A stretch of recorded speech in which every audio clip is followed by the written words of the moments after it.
अहिधर गंगाशी इष्ट धन्य एकलिंग ही मैद पाट अवनीश। मैं मेवाड़ की धरती से आया हूँ, इसलिए पहले मैंने मेवाड़ के राजा धीराज एकलिंगनाथ की स्तुति की है और मेवाड़ के महाराणा हमेशा एकलिंग जी के दीवान व्यवस्थापक रहे हैं। मंच पर विराजमान सभी विद्वजन महानुभावों को यथायोग्य सम्मान के साथ अभिवादन करता हूं। आज के इस अनावरण कार्यक्रम में, आज की सभा में सामने विराजे हुए सभी विद्वत सज्जनों और देवियों को मैं यथायोग्य सम्मान के साथ अभिवादन करता हूं।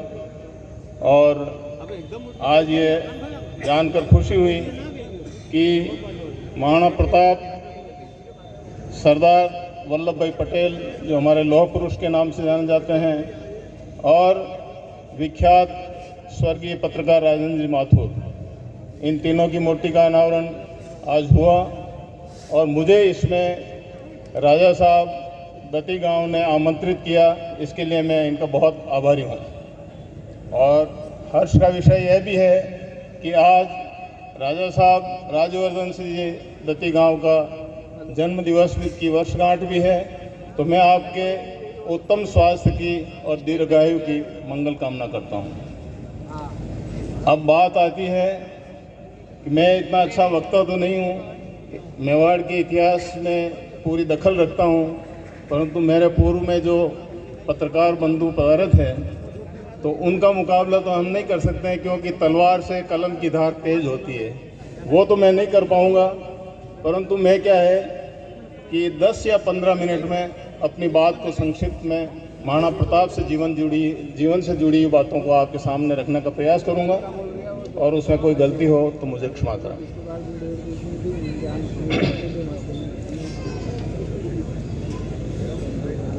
अब महाराणा प्रताप से बात करने से पहले मैं स्वर्गीय वरिष्ठ पत्रकार राजेंद्र कुमार जी माथुर के विषय में एक लाइन का उद्बोधन करना उचित समझता हूँ, ताकि मेरी भी उनको एक श्रद्धांजलि हो जाएगी कि जैसे राजतंत्र में जो चारण और ब्रह्म भट्ट समाज था, वो हमेशा राजा को आगाह करता था, उसकी आलोचना करता था, अच्छा कार्य करने पर उनकी शौर्य गाथा भी गाता था, और एक राष्ट्रदूत का काम भी वो लोग ही करते थे। इसलिए राजतंत्र में जो राजदूत होता था वो हमेशा अवैध था, उसकी कोई हत्या नहीं कर सकता था। तो ऐसे उस वर्ग से जुड़े हुए राजेंद्र कुमार जी माथुर साहब को मैं श्रद्धांजलि अर्पित करता हूँ।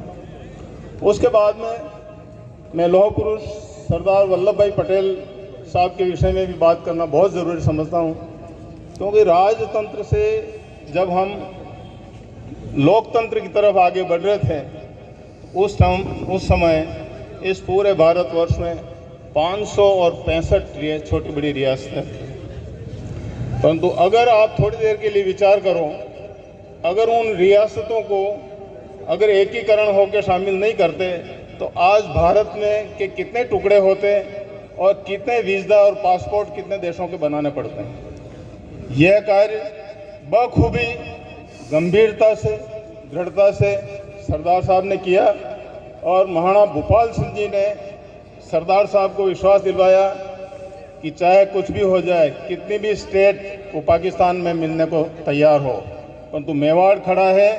मेरे पूर्वजों ने 1400 साल तक इस लौ को, स्वतंत्रता की लौ को जलाए रखा है, इसलिए आप निश्चिंत रहे, सबका एकीकरण करें। और गुप्त रूप से पहले ही बता दिया कि मेवाड़ तो आपके लिए सदा है और हमारे लिए एकीकृत भारत बढ़ना चाहिए। तो ये सरदार साहब के भी ये वर्ड हैं कि जब हैदराबाद का निजाम सरेंडर नहीं कर रहा था तो मेवाड़ की इन्फेंट्री को वहाँ भेजा गया, और जब मेवाड़ की इन्फेंट्री वहाँ पहुँची तो वो हैदराबाद का निजाम भी सरेंडर हो गया। उस समय एरोड्रम पे सरदार वल्लभ भाई पटेल ने सभी रियासतों को आगाह करते हुए कहा था कि केवल इस भारतवर्ष में स्वतंत्र रहने का अधिकार है, तो केवल और केवल मेवाड़ को है, उसके अलावा किसी रियासत को नहीं है। तो ये वल्लभ भाई की खूबी थी, लौह पुरुष थे, और मैं आज उनको श्रद्धांजलि देते हुए नमन करता हूँ। अब मेरा विषय है महाराणा प्रताप। हम महाराणा प्रताप को क्यों याद करें? वो तो राजतंत्र के व्यक्ति थे, क्यों याद करें? आज लोकतंत्र है। नहीं, ऐसा नहीं है। आप थोड़ी देर के लिए विचार करें, वैदिक सनातन संस्कृति की जड़ें हमारी लाखों वर्ष पुरानी हैं। ये राजतंत्र लाखों वर्ष से चलते आए हैं, और जो आज लोकतंत्र के नाम से चल रहा है वो लोकतंत्र नहीं है। हमारे राजतंत्र में हर जाति, वर्ग और समुदाय का सम्मान था, उनकी सुनी जाती थी।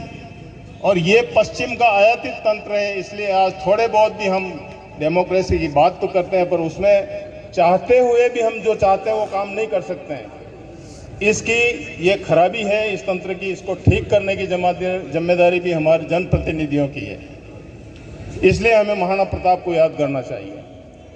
अब मैं महाराणा प्रताप के विषय में एक दोहे के माध्यम से प्रारंभ करना चाहूँगा। भागहु ई न भड़ मिले, न तपस्या रे ताप, इण गिण माँ जीवित जले जद जन्मे प्रताप। तो प्रताप जैसा व्यक्तित्व जो है ना, वो तब जन्म लेता है कि हजारों जो माताएं अपना सेक्रीफाइस कर सकती है, जौहर की ज्वाला में कूद सकती है, और अपने जो मान और इज्जत मर्यादा के लड़ सकती है, उन्हीं के ऐसे वीर पुरुष पैदा होते हैं। तो महाराणा प्रताप को याद करना इसलिए ज़रूरी है। अब मैं ये थोड़ा भटक रहा था इतनी देर से कि मैं कहाँ से शुरू करूँ, समाप्त तो होना ही है, परंतु शुरू कहाँ से करूँ? उसमें मैं अकबर ने जब चित्तौड़ को 67-68 में घेराबंदी की थी, 1567-68 में 4 महीने तक घेराबंदी की थी। 3 महीने तक जब अकबर सफल नहीं हुआ, तो उसने क्या है कि उस समय संधि प्रस्ताव भेजा था। उसने 2 संधि प्रस्ताव भेजे। मेवाड़ के जागीरदारों को खरीदना चाहा, उन्होंने कहा नहीं, इस चित्तौड़ किले की चाबियां हमारे महाराणा ने हमें सौंपी है, तुझे सौंपने के नहीं ले दिए, और तू अगर संधि करना चाहता है हमारे साथ में तो मित्रवत संधि हो सकती है, क्योंकि मेवाड़ का उद्देश्य नहीं है राज्य विस्तार करना। 1400 साल के इतिहास में कभी उद्देश्य नहीं रहा है। हम जहाँ हैं वहाँ ठीक हैं। अगर राज्य विस्तार का उद्देश्य होता तो दिल्ली मेवाड़ के कदमों में होती। दोनों प्रस्ताव रिजेक्ट हो गए। उसके बाद में कत्लेआम हुआ। 40,000 बच्चे, महिलाएं और हर जाति का जन जन का कत्लेआम हुआ। इसलिए महाराणा प्रताप जन जन के प्रतीक हैं और जन जन के रक्षक हैं, इसलिए हम उनको याद करते हैं। अब उसके बाद में जब 68 के बाद में परिस्थिति पैदा होती है तो अकबर क्या है कि मेवाड़ को विजय करने, क्योंकि मेवाड़ के मैदानी भाग में तो उसकी 80,000 फौज 12 मास पड़ी रहती थी। उसके बाद में उसने पूरे मेवाड़ की गुजरात, मालवा, कोटा, बूंदी, पाली, मारवाड़, ढूंढाड़, सिरोही, चारों तरफ से मेवाड़ की घेराबंदी की। उसमें 2 लाख की फौज उसने लगाई।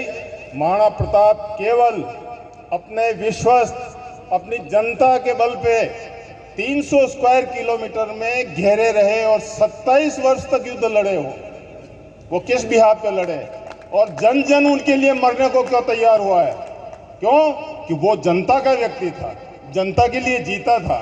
इसलिए हमें महाराणा प्रताप को याद करना चाहिए। इसी चीज में सन 73 में जब पूरी अकबर ने घेराबंदी कर ली, उसके बाद में अकबर ने 4 संधि प्रस्ताव महाराणा प्रताप के पास भेजे।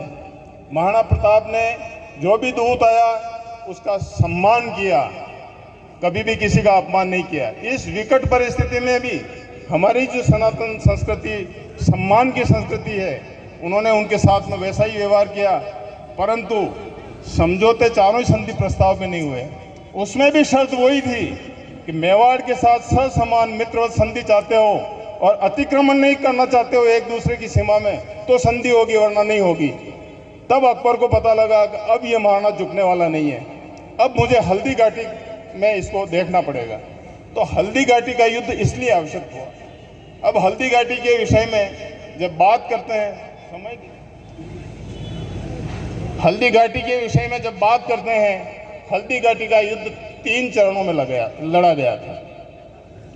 और जब एक दूसरे की फौजों की बात करते हैं तो मैं पूरी टोटल संख्या बता सकता हूं, परंतु मैं गोलमाल जो लगभग संख्या है वो 15 से 20 हज़ार तो आर्मी अकबर की थी और 3 से 5 हज़ार की मेवाड़ की फौज थी, ठीक है। और उसके अलावा मेवाड़ के मैदानी भाग में और चारों तरफ घेराबंदी में अकबर की 2 लाख फौज पड़ी हुई थी।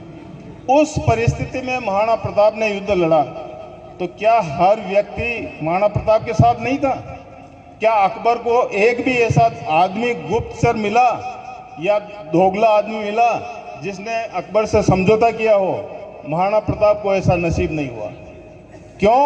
वो खुद समर्पित थे, हर एक की चिंता करते थे, और जिनके बच्चे, जिनके पेरेंट्स युद्ध में काम आ जाते थे तो उनका संरक्षक महाराणा प्रताप स्वयं था। इसलिए महाराणा प्रताप का सबने साथ दिया। तो आज की तारीख में भी हमें सामाजिक समरसता और पब्लिक वेलफेयर की दृष्टि से देखें तो महाराणा प्रताप का जो उच्च स्तर है उस स्तर को अभी तक कोई नहीं छू पाया है। अब उनके साथ में सभी वर्ग के लोग थे। एक दोहा प्रचलित है कि जात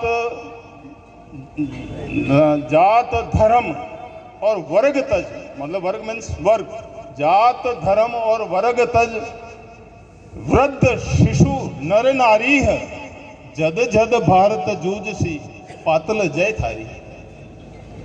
हल्दीघाटी युद्ध के बाद में जब सब काम में आ गए और कुंभलगढ़ किले पे भी जब कब्जा कर लिया, महाराणा प्रताप ने 7 साल तक अनवरत योजनाबद्ध तरीके से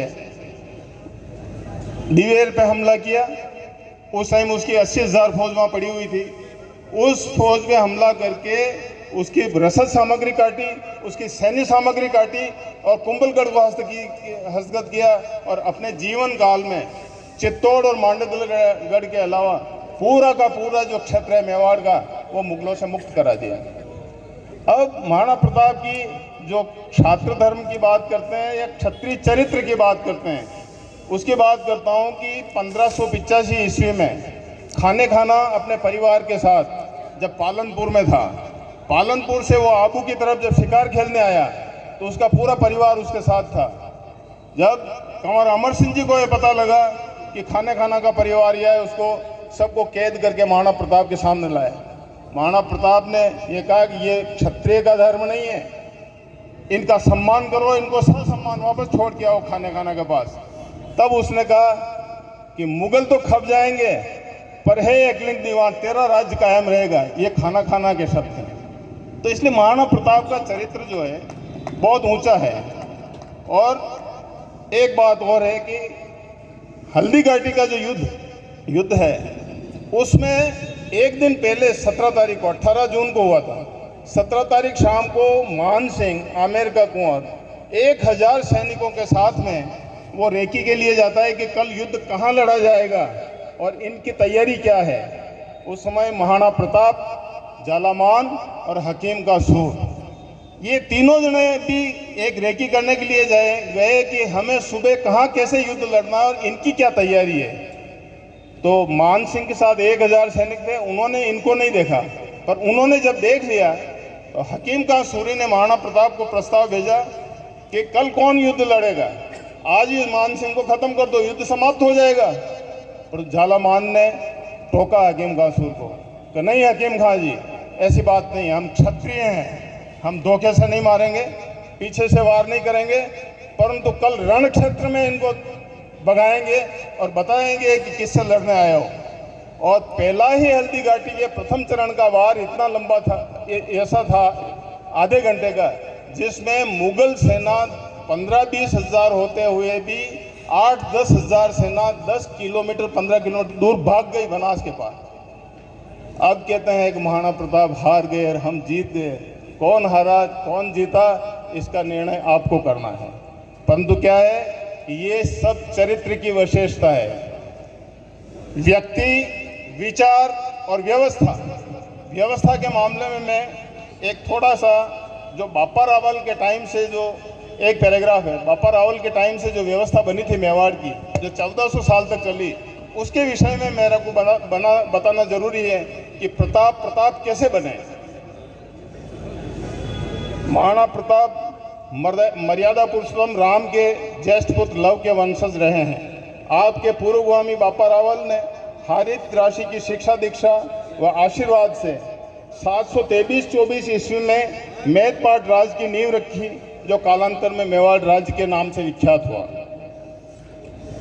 आपने अपने आराध्य परमेश्वर जी श्री एकलिंगनाथ को मेदपाट राज्य का राजा घोषित करते हुए एक नेक प्रबंध न्यासी के रूप में मेदपाट राज्य के राज का प्रबंधन प्रारंभ किया तथा अपना ध्येय कर्म भी निश्चित किया। ध्येय कर्म क्या था? राज्य का स्लोगन, जो दृढ़ राखे धर्म पे। धर्म का मतलब कोई ये संप्रदाय नहीं है, धर्म का मतलब है सत्य और न्याय। जो दृढ़ राखे धर्म को ताही राखे करतार।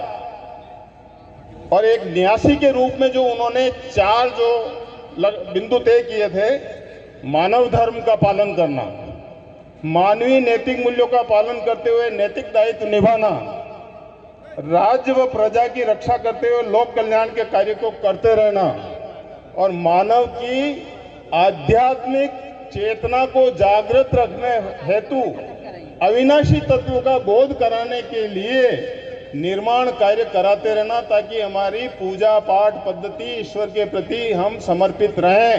तभी जाके जो दृढ़ राखे धर्म को ताही राखे करतार वाली कहावत चरितार्थ होगी। जय मेवाड़, जय भारत।